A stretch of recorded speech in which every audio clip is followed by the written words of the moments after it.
How are you? Check, check, check.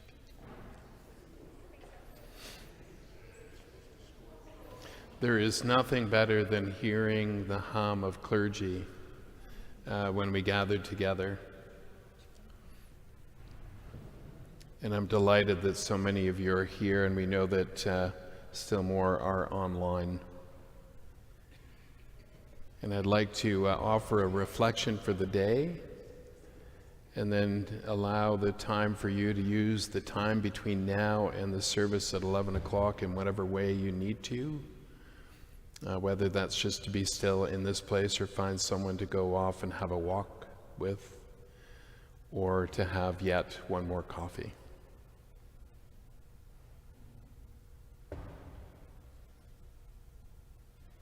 On April the 3rd, 1968, Dr. Martin Luther King Jr. arrived in Memphis. His plane was late because there had been a bomb threat before they took off. He delivered that night the now famous speech, "I have been to the mountaintop," to a very small gathered group because the weather was so poor. And clearly in that speech he was thinking about his own mortality, because he talked about the bomb scare on the plane and when he had been stabbed. And the ending of that speech goes something like this: I don't know what will happen now. We have difficult days ahead of us, but that doesn't mean much to me now. I'm fine with it. Though many would like to have a long life, longevity has its place. I'm not concerned with that now, but doing the will of God. For God has allowed me to climb the mountain, and I have seen over the edge, and I have seen the promised land. And we may not get there together, but I want you to know tonight that we as a people will arrive in the promised land. And I am happy tonight. I am not worried about anything. I fear no man, for mine eyes have seen the glory of the coming of the Lord. The next evening, April the 4th, while he and his friends were staying at the Lorraine Motel on Mulberry Street, Pastor Billy Kiles knocked on door number 306 to hurry them up so that they would arrive home at his home for dinner. And about a half hour later, they stepped out, and as U2 would sing it, shots rang out in a Memphis sky. And a pall of lament and sorrow would descend on a people and on a land. That was 55 years ago today. There are certain dates in our circadian rhythm that some of them are universal, like 9/11, and some of them are deeply intimate that are known only to us. A day we fell in love, a first date, the day we got married, our first child, the death of a loved one. For me, for some reason, April the 4th is always a day that I feel this weight of lament for what has happened and what continues to need to be changed. And at the same time, a deep inspiration in one person who showed such courage and tenacity and persistence and deep faith. And deeper still, he was clergy, pastor, priest, preacher, clergy, deacon, bishop, clergy, like you and me.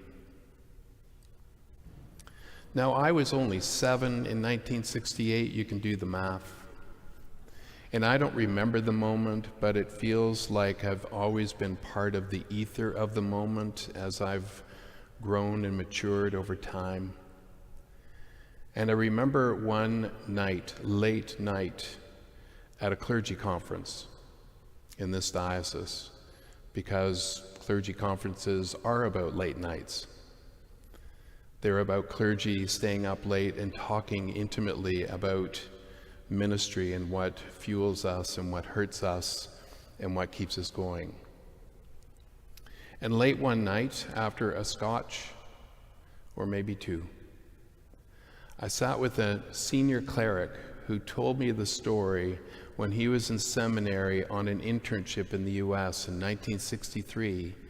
In August, he got on a bus along with a whole lot of other people, and those buses went down to Washington, D.C., and he arrived at the Lincoln Memorial. And on August the 28th, he was present when Martin Luther King delivered his speech, "I Have a Dream." And as he was telling that story late in the evening, he would lean forward to tell the story, and he was there. And so was I in his telling.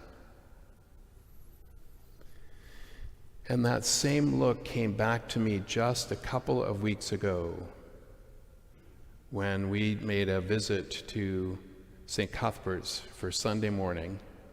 And after the service, Mary and I went to visit my father, who's in a long-term care home. And my father, now 90 years of age, whose health is diminishing, and his mind too.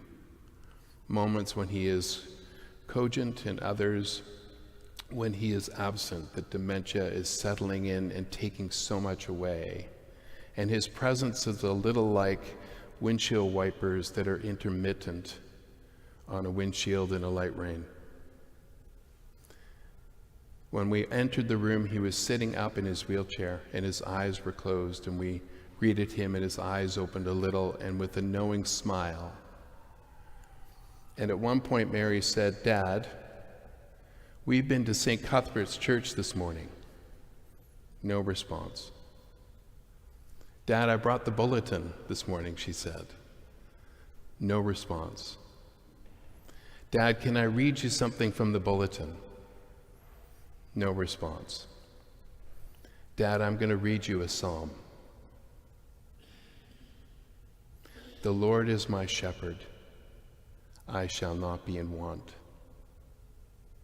And that's when his eyes opened, and he leaned ever so gently in his chair, and he just watched Mary and hung on every word.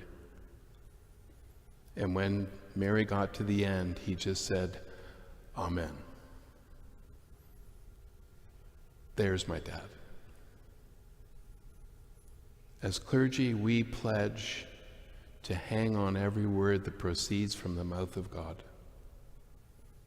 And if you're anything like me, I'm also clergy because of other clergy.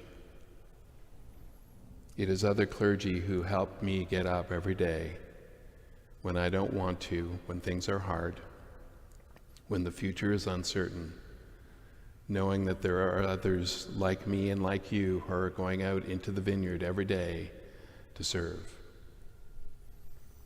There are people in my life who are clergy who helped me arrive at this moment in time, who saw in me a vocation that I could not see necessarily in myself. And some of them know it, and some of them have no idea.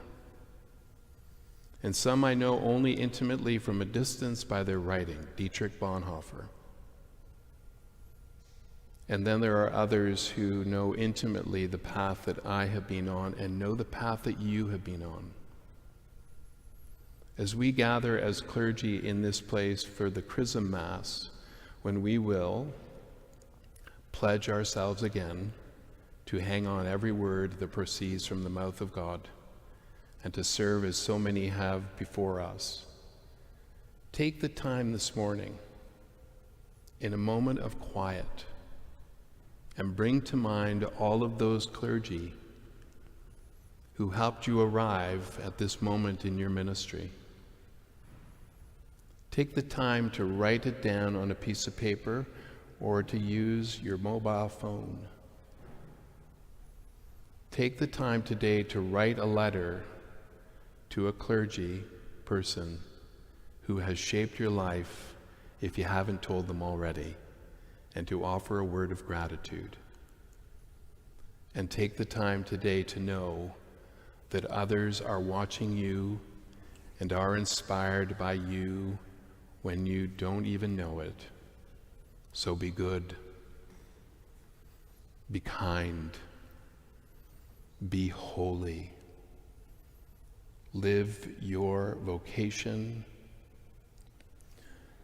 in a way that brings your very best every single day. Do not hesitate. Serve the Lord with gladness. Amen.